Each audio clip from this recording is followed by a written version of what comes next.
Welcome to metro ఉదయం news. Parakala ప్రాథమిక సహకార సంఘం ద్వారా వరి ధాన్యం కొనుగోలు కేంద్రం ద్వారా రైతుల నుండి వరి ధాన్యంను ప్రభుత్వం మద్దతు ధరకు కొనుగోలు చేస్తున్నామని చైర్మన్ చందుపట్ల రాజేందర్ రెడ్డి అన్నారు.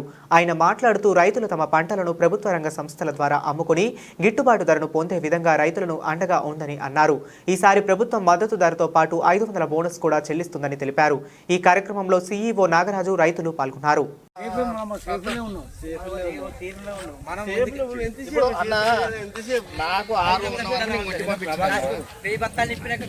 బాగా మేలు చేస్తుంది.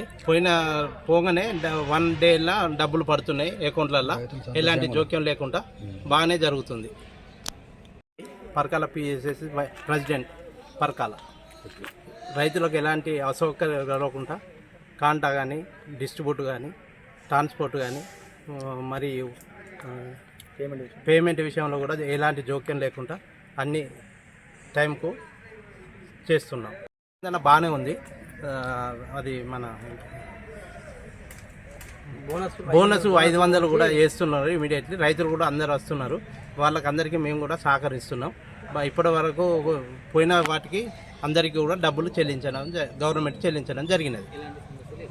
ఇలా పేరు నీరట్ నాగరాజు. నేను Parkal PSCS fax society సిఇఓను.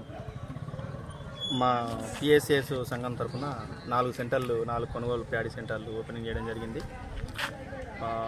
Pocharam, AMC Parkal, Nagaram, Lakshmipuram సెంటర్లు. ఇప్పటివరకు మేము తెలంగాణ గవర్నమెంట్ ప్రతిపాదించిన వరిధాన్యం కొనుగోలు కేంద్రంలో పర్కాల్ నుండి వెళ్ళి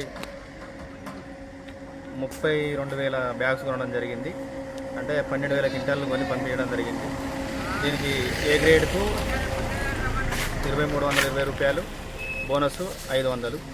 తెలంగాణ గవర్నమెంట్ కల్పించిన 500 రూపాయల బోనస్తో రైతుకు అకౌంట్లో పడుతున్నాయి. దీని విషయంలో రైతులు చాలా సంతోషపడతారు. రెండో విషయం ఏంటంటే, ఎప్పటికప్పుడు 2 డేస్లో మేము ఇవాళ పంపించిన వెంటనే ట్రక్ షీట్ తీసుకొచ్చి ఎంట్రీ చేసిన వెంటనే 2 డేస్లో మాకు పేమెంట్ అవుతుంది. ఓపీఎంఎస్ చేసిన 2 డేస్లో 24 అవర్స్లో పేమెంట్ అవుతుంది. దీని విషయంలో రైతులు సుతా చాలా సంతోషపడతారు.